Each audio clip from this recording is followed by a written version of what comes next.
Michael Kuka Mbolandinga ndiye shabiki pekee aliyeweza kujizolea umaarufu zaidi kunako michuano ya AFCON ambayo imeweza kufanyika mwaka 2025. Sasa huu ni shabiki kutoka DRC Congo, alionekana kuwa tofauti zaidi, yani kuwa shabiki wa tofauti na hivyo kuwa kama kivutio kikubwa sana kwenye michuano hii ya AFCON. Shabiki huyu kutoka DRC Congo ndiye shabiki ambaye alikuja na ubunifu wa kipekee sana. Yani yeye kazi yake anaenda pale uwanjani na anasimama kama sanamu. The way ambavyo amenyoa, the way ambavyo anaonekana na the way ambavyo anavaa, utajua kabisa huyu jamaa ni Patrice Lumumba ambaye aliweza kuipigania uhuru DRC Congo mwaka 1960, ambaye ndo alikuwa waziri mkuu wa kwanza wa pale DRC Congo. Sasa huyu jamaa amezua discussion nyingi sana katika mitandao ya kijamii na ndo shabiki ambaye aliweza kuvutia zaidi katika michuano ya AFCON hadi kutolewa kwa timu ya taifa ya DRC Congo. Sasa huyu jamaa bwana, kwa taarifa ambazo tumeweza kuzipata, kuna ofa nyingi sana ambazo ameweza kuzipokea kutokana tu na the way ambavyo anashabikia timu yake na utofauti ambao yuko nao yeye. Kumbuka tu jamaa, yeye kazi yake ni kwenda kusimama pale kama sanamu na haongei na mtu ndani ya dakika 115 ambazo mpaka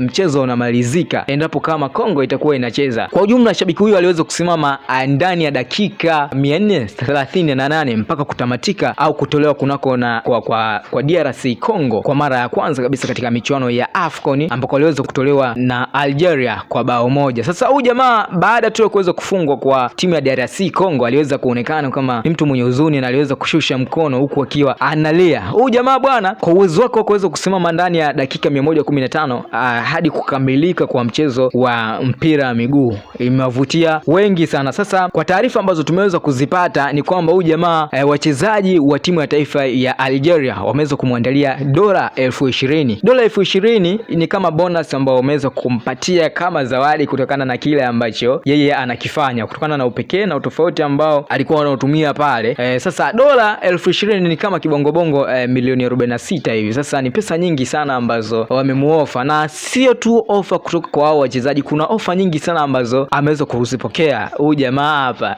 Michael Kuka Mbolandinga. Sasa ameweza kuzua discussion sana. Sasa kwa kile ambacho anakifanya shabiki huyu, je, ni uzalendo wa kweli au ni ushabiki tu ambao maybe kutokea kuipenda timu yake ya taifa, au ni uzalendo wa kweli kuweza kusimama dakika 115? Sio rahisi mzee.